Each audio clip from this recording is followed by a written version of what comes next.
Hello and welcome to She Leads Collective podcast. I'm Mary Gregory and I'm so glad you're here. This podcast is a space for honest conversations about what it really means to lead as a woman today and how we can all show up with more courage, care and clarity. You'll hear from inspiring women, powerful allies and bold truth tellers who are changing the game, not by playing tougher, but by leading smarter, softer and stronger. Hello and welcome to today's episode of the She Leads Collective podcast. What happens when a musical theatre dream morphs into a mission to change workplace culture for women across the UK? Well, my guest today is the phenomenal Helen Tomlinson, a woman whose career is as dynamic as she is. From her early ambition to light up the stage, Helen has become a force for equity, well-being and systemic change in the world of work. Now head of inclusion and employability at Adecco, she also serves as the UK's first government menopause employment champion, using her voice to challenge and influence national policy and challenge stigma around midlife women at work. Helen sits on the board of ProAge, is an ambassador for well-being of women and has held senior operational roles in recruitment and talent. But what makes her different and makes her truly stand out is her absolute passion, charisma, and unshakable belief that midlife isn't a decline, it's a power stage. In this episode, we're going to talk about her unconventional journey, what it takes to truly shift workplace culture, and why inclusion is everyone's business, not just a department's.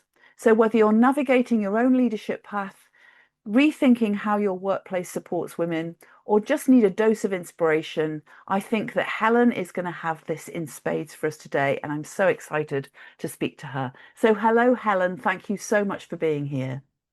Hello, it's an absolute pleasure to be with you today, Mary. Well, where do we start? Because you have a wonderful story. Your career story is so inspiring, and I must admit, we first met on a Women Elevating Women in Leadership program where you completely blew the group away, I might add. So let's start and talk about your remarkable career from wanting to be a musical theatre or a star in musical theatre, not just in musical theatre, but a star in it, to becoming a government advisor and corporate leader. That's quite a shift. So can you take us back to the beginning? What's the thread that runs through the different chapters of your career? I think the thread is probably the people element of it. So very much, I guess, different aspects of it. So you're absolutely right. I always wanted to be in musical theatre, and that's how I fell into recruitment, as many people do. It's very rare for somebody to say, "Oh yeah, I always wanted to be in recruitment." Most people fall into it, but it's a very people and personality driven industry. And I always say that if you've got personality, you will succeed in recruitment because it is 90% personality, probably 5% skill, and 5% technical ability. I struggle with the technical ability, but the other bits I'm okay with. But I always wanted to be in musical theatre, and that was because I guess what you get back from an audience, etc., and how it lights people up seeing musical theatre. So I wanted to use some of that passion in recruitment. It was only ever a stopgap, and I started in recruitment by going into a recruitment agency in Bradford in the 90s, where I'm from, when I was just finishing my performing arts degree. And I said to the temp consultant at the time, "Oh, I don't want any permanent work because I'm going to be in a West End musical." And she was like, "Okay." And this was long before the years of theatre school. So I'd kind of come up through the amateur dramatic scene in Yorkshire and gone to university. My parents said I should do teacher training as a plan B, and I thought, how rude, I don't need a plan B. But I did do teacher training, and then so I started temping for this recruitment business, and then they offered me a permanent job, and I said, well, I'll take it, but it is still a stopgap. And I started there as on the front desk, and then as a temp consultant, as you do. And I stayed 15 years later, and when I left I was director of professional recruitment. So I kind of parked the theatre because recruitment is very much an all-in industry. So the hours were long, the rewards were high, and I really, really loved it because I spent time with people and helping people and, creating opportunity for people. So I kind of parked the music side of it What point did you decide to park? quite early, if I'm really honest, quite early on, but it wasn't just that. My, I started in recruitment in the May. I got married in the June and I was still doing musical theatre then, but then I had my daughter in 1999 and having a small child working in recruitment and having a very time consuming hobby was virtually impossible. So I kind of stopped doing the singing and the theatre. And if somebody said to me, "Do you have any regrets in your life?" That would be my one regret because singing it's like a muscle. It's a muscle, isn't it? Then if you don't use it, you lose it, and that's something I didn't learn to sing. You can either sing or you can't, and I could. So I do regret that. But yeah, I sort of carried on in my recruitment career. Then I went into employability during the recession, helping long-term unemployed get back into work. And then I suddenly decided I took my daughter to university, dropped her off, and I thought, right, I'm going back into recruitment.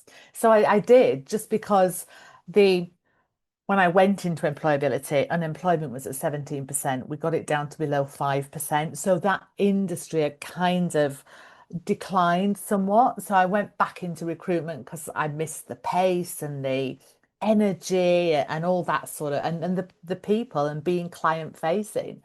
So I came back in, joined Adecco in 2020, the week after lockdown, which was a challenging time. I joined our gender forum as it was then in 2021 during COVID, and really partly because I took a new role in L&D, and the previous head of L&D had been part of the forum, and she just forwarded all her invites onto me. So I just dialed in one day, and it happened to be the day when they were talking about World Menopause Day and what they were going to do. And they said, "Oh, we need to do something for World Menopause Day. Who's going to lead?" And I looked around the virtual room, and there was probably only me that had a good understanding then of what it was, because I had forced menopause in 2015 when I had a full hysterectomy. Um, but I didn't actually know that at the time because we didn't talk about it back then. They just said, "Oh, you might have some symptoms when you." I was like, "Oh, okay." So I decided that we were going to launch a menopause policy in Adecco because at that time only 10% of businesses had a policy. And I thought, right, that's a good thing to do. So we launched our policy and I messaged Carolyn Harris, who was the head of the All Political Party Group for Menopause and Labour MP, and said, "This is what we've done. I'm going to do a client roundtable. Would you like to be my keynote speaker?" And she was like, "Yeah, why not?" So we did that. I started helping our clients to launch their policy, but I also started lobbying government to say, "We've done this, and I believe that all organisations with over 250 people should have a menopause policy because 1 in 10 women were leaving their jobs due to menopause, and I didn't think that was right." So that's how it started, really.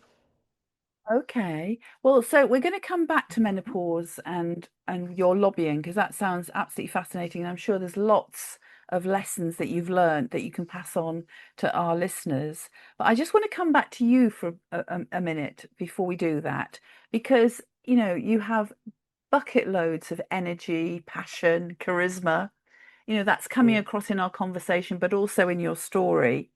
How have these qualities helped or hindered you as a woman leader in business? I think they've always helped me, but I know that I've been extremely privileged to always work with very strong women. So I don't know what it's like to work in a really male-dominated environment. I've always naturally gravitated towards female leaders and strong female leaders. So I think that's helped. But I honestly think my authenticity has helped me a lot. I am very much, people have, said maybe if you were less northern, you'd have got further. I don't know whether that's true, but I am, I'm northern, I'm very down to earth, and I don't want to hide that because I think that is a real benefit and a real value. So that authenticity has never, in my opinion, hindered me. Others might say that, but I'm delighted with the work that I now get to do. So for me, I am exactly where I want to be and doing exactly what I want to do. So if that is an example of somebody reaching their full potential, which I feel is important that all women reach their potential, whatever that looks like, for me, I don't feel that I've been held back. So my authenticity, my opportunity to learn from some strong leaders. And when I say learn, I think you always learn the good and you think, yeah, I'd like to be like that. But you also learn the bad and think, actually, I wouldn't want to be like that. So you create that over time. So, what I'm hearing there is for other women who may be listening today, to make sure that you find role models and mentors who are other women who are out there doing it. That makes a big difference.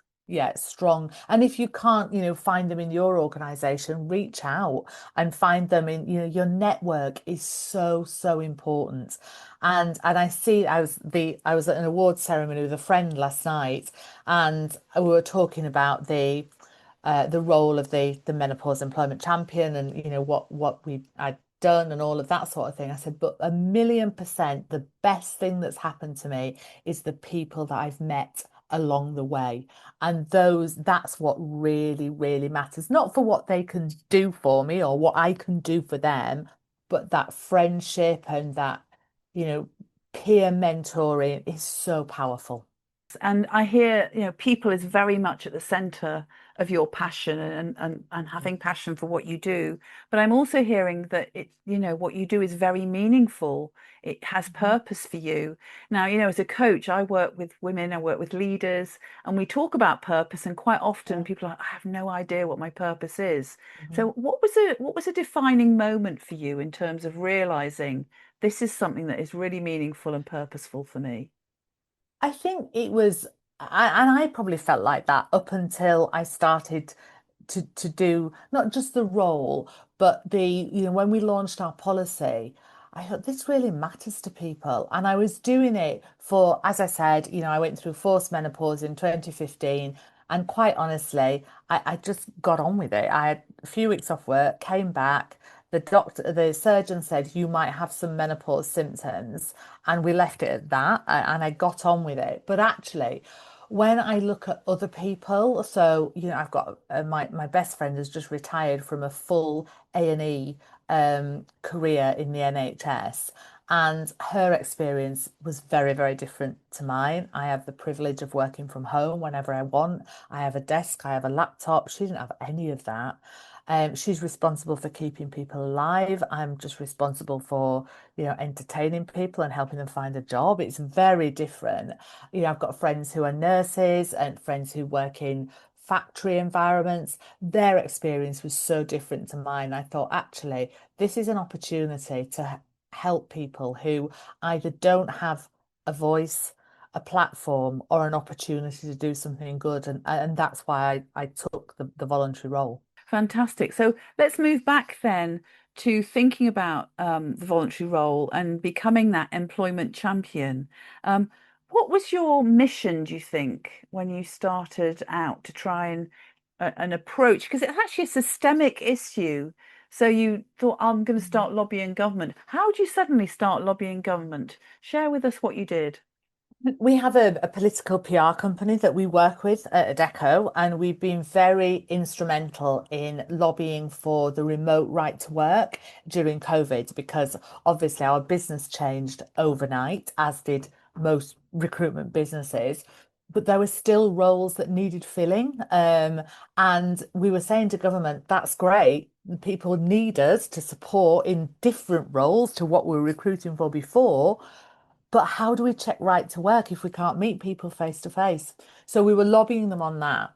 So I spoke to them. I said, I really want to, do something in this space. So I was meeting with MPs. Obviously, Carolyn Harris was heavily involved, as she still is in that area.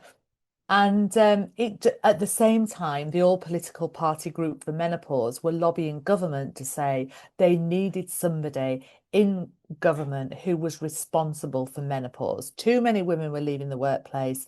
Not enough people who were economically inactive were coming back into the workplace. So it was a real challenge. Um, so that's real. So, and then at a point in March of last year, sorry, 2023, I was invited on a call with DWP and they told me about this role. But I thought that because we were a recruitment business, they wanted me to find somebody to do the role. But actually, they wanted me to do Right. it. Okay. When did you find out it But was you? well, literally, we came off the call and the political PR company rang me and said, they want, because I must have been just really sort of matter of fact. I was taking down a job spec and doing all that like a good recruiter would. And she rang me and said, they want you to do the role, don't you? And I was like, oh no, I'd absolutely no idea. And yeah, I entered into a world that I'd absolutely no experience of, no understanding of. And I think that it hit me for the first time how much it was gonna change my working life when I met the minister, Mims Davis, that I was aligned to, and she wanted to take me to meet Premier Inn, who do some amazing work around women's health in the workplace, particularly around menopause. And this was before she was announcing the role. So we met on the steps of County Hall, the big Premier Inn on the South Bank, and she said, "You can't tell anybody while you're here because it's under embargo till I announce it in the House on Monday." And I was like, I don't think I really knew what the word embargo meant. And when she was like in the house, I was thinking, what does she mean? And I was like, oh my goodness, she means in the House of Commons. This is serious. And from that moment on, I started writing things down that were happening to me that had never happened before. And after about 6 weeks, I stopped because it was every day there was something that, an interview in the Times, an interview with the Guardian, going to the Chelsea Flower Show to look at the menopause rose and all sorts of random things that I just had to take in my You'd stride and entered crack a on with completely different world. completely. And people say to me, did you want to be in politics? Absolutely not. That was never, deep down, I wanted to be on TV. That was far more exciting to me than being in And have politics. you been on So TV now? I have been on TV, yes. So I feel validated in that way. I mean, I'd like to be on more, clearly, but Well, just put that out there if anyone's yeah, listening. Get absolutely. Helen on TV. To the universe, please. So yeah, I mean, that was when I realized that this was um, you know, a big deal in terms of what I could do for women. And I wanted everything I did to be equitable. So it wasn't about how much you earned. It wasn't about whether you could afford to, pay for an appointment or whether you could afford many of the millions of gadgets and potions and lotions that are attributed to menopause that arguably don't, have a lot of value. It was for all women Yeah. everywhere. That's why I took it. Yes, fantastic. And your purpose is really clearly shining Mm. through there. So I've got a couple of questions about menopause then. What do you believe is the biggest misconception about menopause in the workplace? And what do you think needs to happen next at a policy and organizational level? So I think the biggest misconception is that when you get to, well, I mean, you can go through menopause anytime after puberty as a starting point. So, it could be 1 in 1,000 women go through it under 40, 1 in 100 go through it under 30. So you can go through it at any time. But the average age of menopause is 51. The average age of perimenopause is 41. So the misconception that you're done at that stage, I think that is one that absolutely, and I know that when I was going through it, I felt like, oh, maybe I'm done. I'd taken this job in HR and I thought, oh, I'm just gonna take a back seat now for the next however many years I need to work. And when I look back now and think, oh my goodness, I've so much more to achieve and so much more to do. So you are absolutely not done. In fact, I would argue that you've got your best, most productive, most exciting years post menopause if you get the right support in the workplace, if you need it, the support aligns to your actual symptoms and lived experience. So, tokenism of giving everybody a fan for the desk. I mean, in this weather, it'd be ideal if everybody had a fan on the desk, but that I've seen tribunals where they've said, oh, well, I gave her a fan. Well, unless your symptoms are hot flushes, that's not relevant. And actually, Menopause Mandates survey that's just come out, it says the most prolific symptom is brain fog, and I can totally see that. So yeah, that if you get the right support in the workplace and you look after yourself, I think that is a really big thing. And when I talk now to employers, I don't just talk about menopause, I talk about women's health across the career span because it's more inclusive. But I also say that you can't just walk into work and say, I'm perimenopausal, what are you going to do for me? If you're not doing anything for yourself. And I think for me, the lifestyle changes that I've undertaken to make sure I'm able to be absolutely on my A game, because doing a voluntary role and doing a day job at the same time is pretty challenging. But I know that if I hadn't have been I'm not saying I'm at the peak of physical fitness, but I am probably at my peak. So if I hadn't have made those lifestyle changes, I wouldn't be able to do what I'm doing today. So So I think self-care, there's a really, really balance. important. There is a huge balance there. You can't just walk into the office or the warehouse and say, right, what are you going to do for me if you're not doing anything for Yes, yourself? yes. So it's about both elements. Yeah. What you're saying really concurs because we had Lucy Ryan on as a guest a few weeks Hmm. ago, and she wrote the book Revolting Women. And Oh, yes. Yeah. she talked about the sparkle of genius for midlife women Yeah. that midlife women go through so much in terms of menopause, taking care of the family when the children are grown Mhm. up, parents are then ill. They go through this sort of navigate this real challenging period in their lives. But when they come through it, they're so resilient and so full Mhm. of energy that they're a massive talent opportunity Yeah. for organizations. And yet, Absolutely. organizations don't necessarily know how to work with midlife women. So, what are Mhm. some of the things that you think organizationally, some of the policies that would help? So policy is a really interesting one, and I've told you about the lobbying and how delighted I am that it's now in the Employee Rights Bill and that every organisation over 250 have to have a menopause action plan. And at first I thought, an action plan's not a policy, but actually, if somebody said to me now, should I write a policy and just, or should I do something else? I would say absolutely. They should invoke what I call the four pillars of cultural change, because a policy is a PDF or something in a file that you only go and ask for if you're not getting what you want from an organization. It's great to have it as a backup, but I talk now more broadly to employers about the four pillars of cultural change, and they are education, allyship, lived experience, and leadership. And I pulled those together based on our data that we looked at in our business. And we looked at where we were in terms of belonging, health and well-being, and equity, diversity, and inclusion. And then we reviewed that data after we'd invoked those pillars of cultural change. And so for every topic now that we launch in the business, we use that. So we educate. So in terms of menopause, we educate leaders, managers, and colleagues so that everybody is aware, because without education, you can't really have allyship because you don't understand what you're standing up for. Allyship leads to advocacy. And actually, I am toying with the idea of changing the A from allyship to advocacy. So I'll decide. But so allyship is things like having safe spaces, having menopause champions, menopause cafes, networks, etc., where people have got somewhere and somebody to talk to. The third one is lived experience, allowing people to feel comfortable sharing their lived experience in a safe space is really powerful.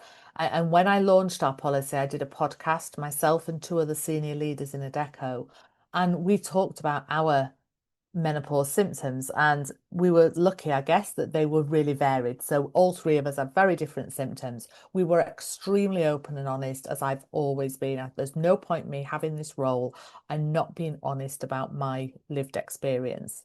Um, and my lived experience was I had extremely heavy periods for 2.5 years, like endless, week after week after week. And I now know that that's a symptom of perimenopause, and 44% of women have extremely heavy periods. I had no idea back in 2014. I just thought there was something wrong with me. So sharing that lived experience, tough as it might seem, and I've been in national press talking about that, I've been on the radio, but what that did was it allowed other people to feel that they could talk about theirs.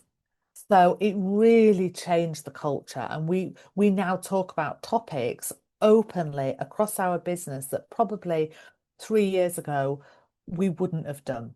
I've got a colleague who has been with Adecco 35 years. She has three children, but she's also had three miscarriages. And she said, when I came back each time, everybody was like, "Oh, I'm glad you're back. Hope you're okay." But she said, I never had an opportunity to talk about it. So she set up a network called Holding Hands for people who had experienced baby loss. And as soon as she told her story and did that, other people, we've got exceptional long service and retention at Adecco, and quite a lot of other people came out and said, I've had that lived experience, and now I feel I've got somewhere I can go to talk about it. And now we have forests in Scotland that we're replanting, and for every candidate we place, we plant a tree. But now we plant a tree for the lost babies of Adecco. Oh, wow. That is so And inspiring. And that lived experience yes, absolutely led to that. And the final one is leadership, and the getting leadership involved. A lot of this kind of work is done by employee resource groups or forums or groups of what you would probably call grassroots employees. And if that's just done there without the input and support of leadership, it doesn't push it out across the business. So having your leaders involved, extremely you get the important. CEO involved, you get the board involved. Yep, Without them absolutely. Yeah, actively backing it, it's not going to happen. it's not going to happen. I see that time and again when I go into organizations. So those four pillars of cultural change, that's what changes your organization, not a policy. So I hope that the menopause action plans are more around those four pillars than they are around, here's a PDF, fill it in, say what you would do if somebody came to you and said, I'm perimenopausal. And really make it live and breathe. And then actually that it would reduce the number of tribunals, which are increasing significantly year on year at the And moment. you mentioned allies, and you're considering turning that into advocacy. But I'm just curious about, how allies, particularly male allies, can show up better for women around this topic. What I do is I create a safe space for them to ask questions so they feel they've got some knowledge. And I took that from very early on when I was doing this work. I was doing an open day at a brewery company, and their CEO stood up and he said that as a husband and a son, he felt like he'd got a pretty good handle on women's health. He'd got daughters, he'd got a wife, he'd got a mum. He knew about menopause. But as a senior leader in an organization, it was business critical that he understood it from an employee's perspective. So he'd asked me to do a men only session. And I've done them across government, public sector, private sector. And what that does is it literally allows for that safe space conversation where they can ask questions, where, they don't feel embarrassed, they don't feel like they're embarrassing somebody else. And and people sometimes say to me, is that inclusive? But it's about psychological safety. And if they have that safe space, it will make them a better leader, better manager, better colleague.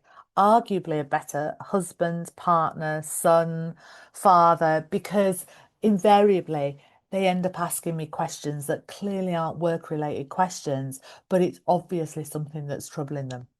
Very, very good. This is really, really fantastic what you're sharing with us today. So I'm going to move on and just discuss about your current role of Mhm. heading up inclusion, employability, and the midlife woman. I want to talk about that. So your current role focuses on both inclusion and employability, which are two topics that don't ordinarily, quite often, they're not necessarily connected together. So how do you see them interlinking for the midlife woman? So I think the inclusion piece comes from the work that I've done internally across Adecco with the whole ED&I committee and the ERGs, and taking that out into other workplaces and out into the community. And the employability piece comes from helping people who may not find it easy to find a sustainable role into work. So our purpose at Adecco is making the future work for everyone.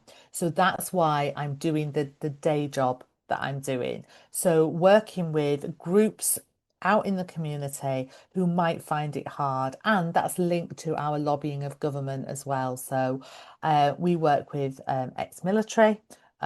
We've signed the Armed Forces Covenant. We've just got our silver status.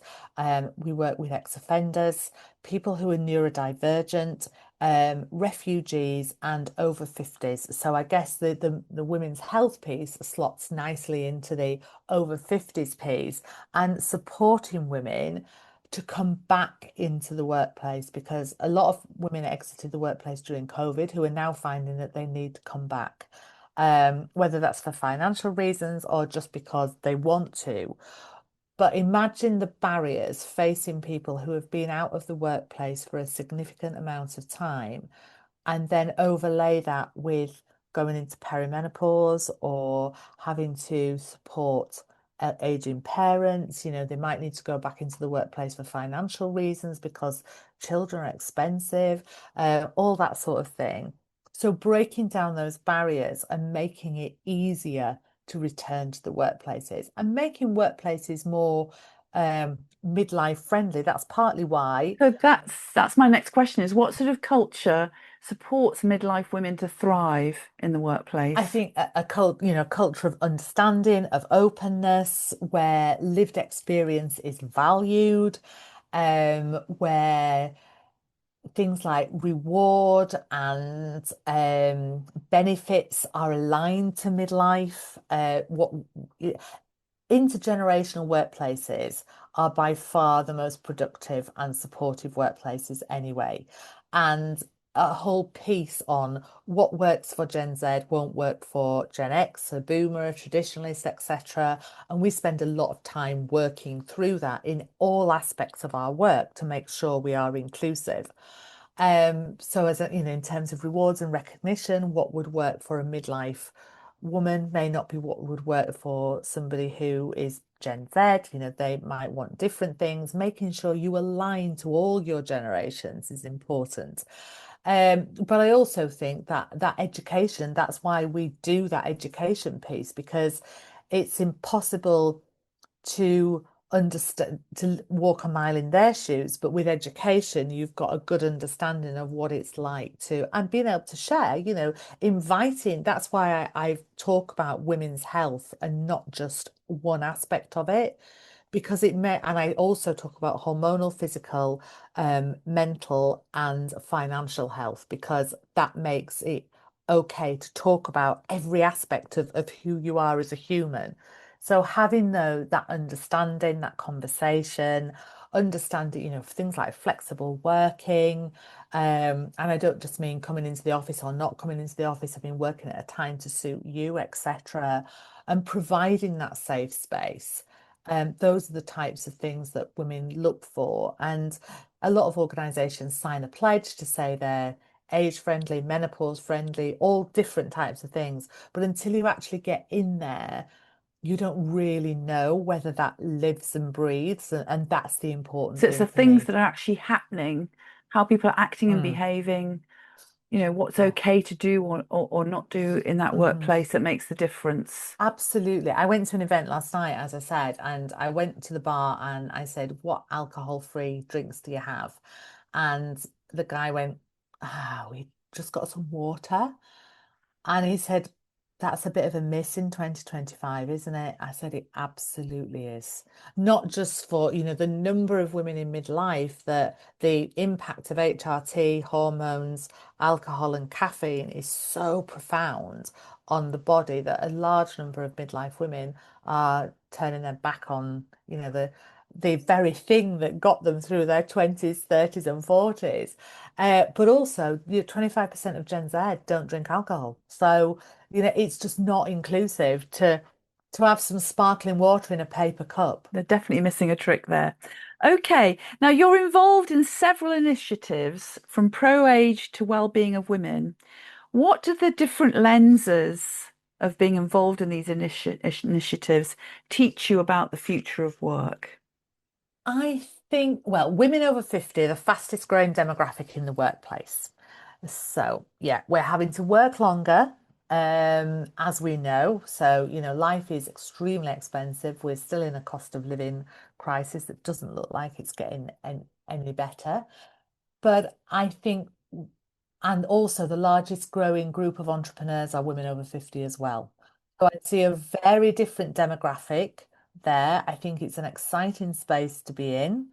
And I can see that I'm certainly learning a lot from my Gen Z colleagues at the moment. So we look at the difference in how they view work. So for me and a lot of my peers, when we started work, work was everything, and you fit your life, including your child, your partner, your home, around work. And I look at my daughter now, and quite rightly, and she's very good at a job and she's very passionate about a job, but it's completely different. They have a very defined life outside of work, and work is something that works as part of their life. It's not their whole life. And I think that's really important. That is such a clear distinction and shift, isn't it, in attitude? Yeah. Is that actually work is part of my life, it's not all of my Yeah. And life. I used to always say, 95% of my personality is probably my job, my career. And actually, I'm really working to do something about that, because I don't think that's not what you want to be remembered for necessarily. So it's an exciting time. I'm really excited to be part of ProAge, because I think we are, a really strong voice in the workplace. And I think there's a lot of opportunity. I was in Japan a couple of weeks ago, and as part of the one of the talks that I did, I was on a panel, and it was a global femtech challenge. And with the developments in femtech and the investment in femtech, our productivity and our passion for life will go on far longer there. And it's not just about women's health specifically, it's about health that impacts on women, and the differences that need to happen in terms of diagnosis, support, etc., testing, all of that sort of thing. We will have a far greater quality of life for far longer than previous generations. So that for me is really exciting to be. If you look on the ONS, there's an ONS calculator that tells you what your average, your life expectancy is. Um, so you put in your age, you put in whether you're male or female, and it gives you what your life expectancy is, and it tells you what your chances are out of 10 to live to 100. So I've got a 1 in 10 chance, I think. That's good enough for me. But I only want to have be productive and healthy in that time. So that's really, really important. So how we change that narrative on, lifelong learning, productive, longer, that's really important. I'm really proud to be part of that, and I'm delighted that they asked me to be part of their organisation. And well-being of women, just look at women right through their life, and support them in all those life stages. And I think that's really key as well, that we don't I talk about the four I's. One of them is intergenerational, one of them is intersectional. So it's about all women in the workplace. And yeah, they need to know about menopause because 51% of the population will go through it. But if I've just started my career and I'm really struggling with endometriosis and I've nobody to talk to and I don't feel I can talk to anybody, the fact that I'm going to go into menopause maybe in 15, 20 years, it doesn't matter. I want to know how I look after myself and what my organization is going to do to support me right now. So being part of both of those really, yeah, I'm passionate about the work that we can do to make working lives more productive, more positive. And look at it, this wasn't why I went to Japan, but in Japan, they see menopause as a really positive thing. It's the second spring, that's what they call it. So it's a real time, for you to and somebody said to me, how do you manage to do everything that you do? And I said, I'll be really honest, other than doing this, I don't really have any responsibility. My daughter's grown up. Thankfully, my parents are healthy. My husband has retired from a full military career, so does everything. So I can cram all this in because it's, in my opinion, this is my time. And also, all the things you've just been talking about there, I think organizations, particularly corporate organizations, have a real obsession with productivity and performance and profit and all that sort of stuff. But actually, all the things you've referred to there, if people come into work feeling better, more energized because they're looking after themselves better, they have got a better life balance. That is absolutely going to have a positive impact on organizations' effectiveness. 100%. Workplace well-being has a direct correlation to bottom line profitability. Okay, so let's move into some final reflections. So, if your musical theatre dream had come true, what role would you be playing now, do you think? And how does that version of yourself still show up in the work that you do today? So where's that musical theatre star in you today? Good question. The role, well, obviously it changes over time. So my dream when I first started in recruitment 30 years ago, I probably wanted to play Christine in Phantom of the Opera. That was the dream. But now I would say because of, time has passed. But I think it's more me. I would I still do, and maybe there is still an opportunity. I always wanted to play Dolly in Hello Dolly. And the reason for that is actually, well, I love the music and I love the role, etc. But how that plays out in the day to day now is that was her job. That's what she did. She put people together and for the greater good, for the benefit of them without she wasn't doing it for herself, she was doing it for other people. And that was more in a romantic way, but there was an element of business woven through Hello Dolly as well. So I absolutely see that networking, that matchmaking. One of the things that I love most is when I meet somebody, I think, oh, they could really benefit from meeting so and so. So I'll put them together because I know that they've got common interests, things like that. So that I would absolutely see myself in that role. And we went to see it last year professionally in London. My husband took me, and Imelda Staunton played Dolly, and she was incredible. It's a tough role. There's a lot of lines to learn. It's very fast paced. And when we, at the end, it was really emotional. I said, we were coming back on the tube, and my husband said, are you all right? I said, yeah. I said, that could have been me. I could have been somebody. He You said, you are somebody, you love. I'm like, oh, absolutely are thanks. somebody, Helen. Don't patronize me. But yeah, God, honestly. But I can see when I go see things like that, I think, oh my God, that could have But been you're me. being But your own version I of Dolly in reckon. what you're doing now. I know. And secretly, when I go out, because I'm training to climb Mount Toubkal in Morocco in September, I go out really early in the morning and I put show tunes on. And I live in a very remote part of Lincolnshire, and I'm walking down the country lane singing to myself while I'm walking. So yeah, I'm still Lovely, practicing. lovely. And you have had such a colourful career in terms of all the things that you've done. You've worked at board level, you're influencing government, you're supporting countless women. What do you think you're most proud of so far? I guess I mean, if I'm really honest, I think my biggest achievement is my daughter, because she is phenomenal. She works with, I've given her a great work ethic, if nothing else. She would always say that jokingly she was brought up by my BlackBerry, because when we got a BlackBerry in the workplace, it kind of, yeah, it changed work-life balance. And she would always say, we've actually got a photo of her sat on the childminder's knee and me on my BlackBerry. And when her childminder got married, Olivia was on the top table at the wedding. So, but I think I've given her a really strong work ethic. And